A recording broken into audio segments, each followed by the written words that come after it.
In the modern age, where productivity is hailed above all else, we find ourselves drawn to the myth of multitasking, the allure of doing more, achieving more. But is this ever-elusive multitasking truly the answer?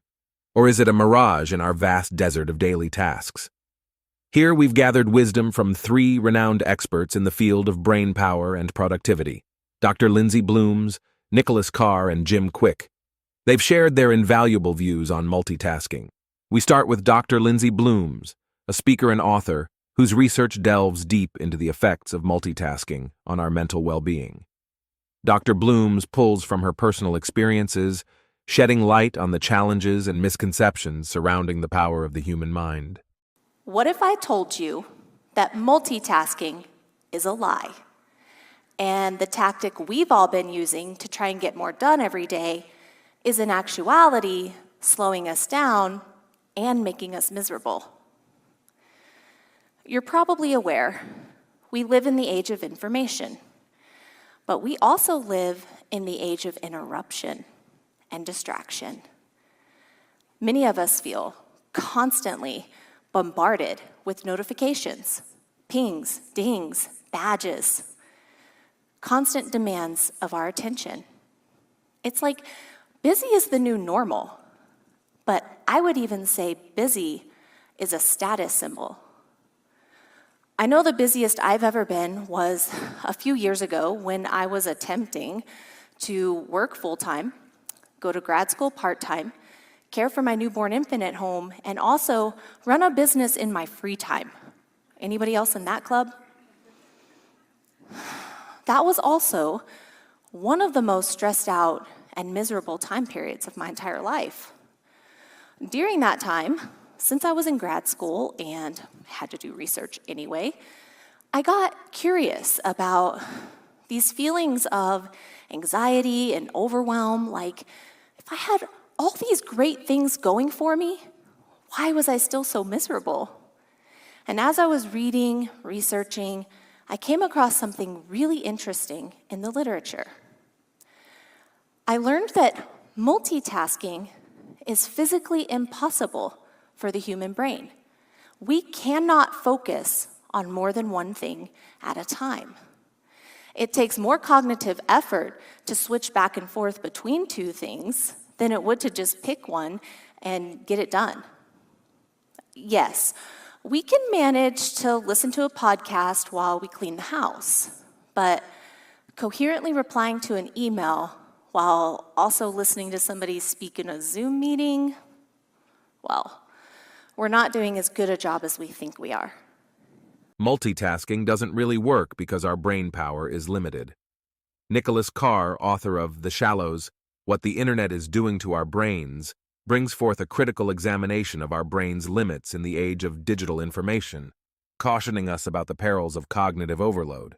Our working memory probably can only hold somewhere between 2 and 4 pieces of information at any given time.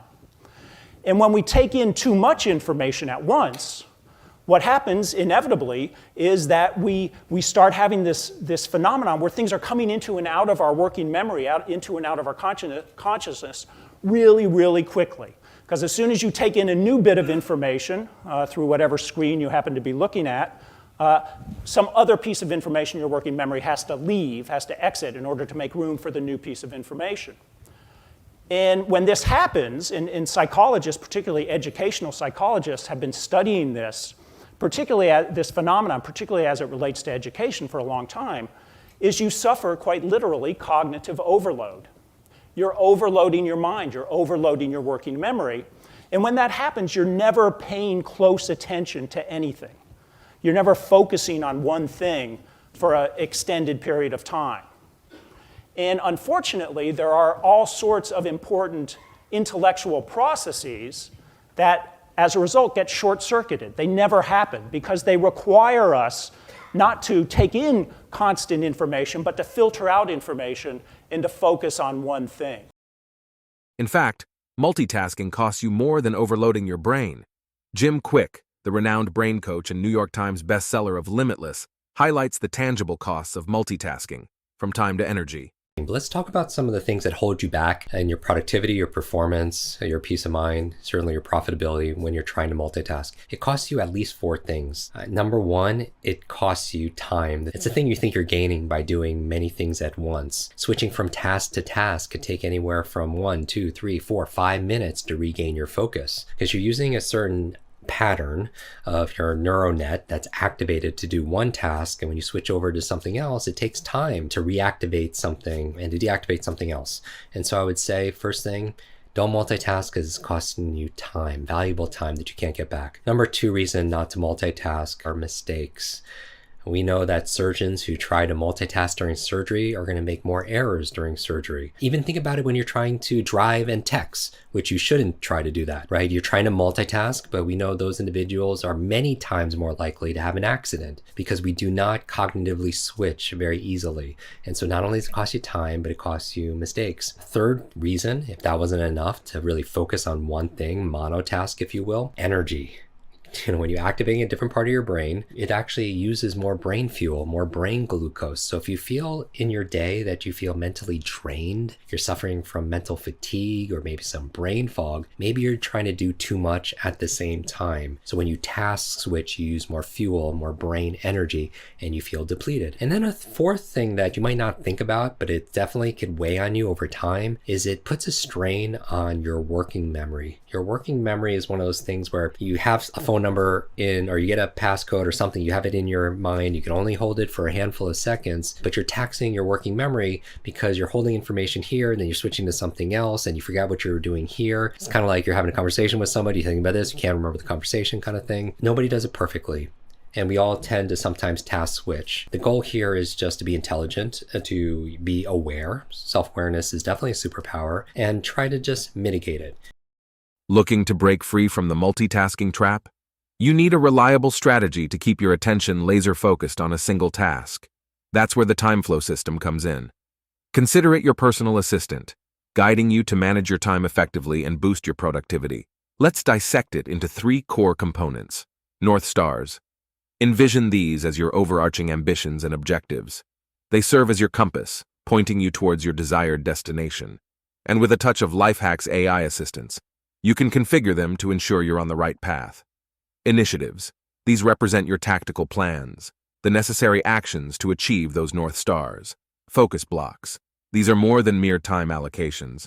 They are specific periods dedicated to accomplishing tasks, ensuring you maintain steady progress without getting sidetracked into multitasking. Employing these focus blocks daily means you aren't merely filling time, you're strategically working towards what truly counts. They synchronize your daily tasks with your long-term visions, guaranteeing consistent advancement each day. In essence, the formula to ditch multitasking and amplify productivity is straightforward.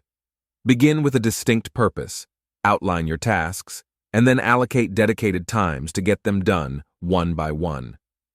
With the time flow system, your daily tasks are aligned with your bigger goals, guaranteeing every day is productive. So today's takeaways? We've been living in this world where our phones never stop buzzing, and we're led to believe that multitasking is our superpower. But Dr. Lindsay Blooms spilled some truth tea. Our brains? They're not really juggling tasks, they're just frantically switching between them. And let's be honest, that's pretty exhausting, and not super efficient. Carr jumps in with a reality check too. Picture your brain like a cup and every task is water. There's only so much it can hold before it overflows. We think we're sipping in information, but in reality we're just spilling a lot of it. And Jim Kwik doesn't hold back either. He tells us multitasking is sneaky. It's stealing our time, causing mistakes, draining our energy, and playing tricks with our memory. But with the time flow system, you can regain your focus. Think of it as your personal GPS, guiding you through your tasks without getting lost in the chaos of multitasking. Align what you do daily with your big goals, and you're on the highway to real productivity.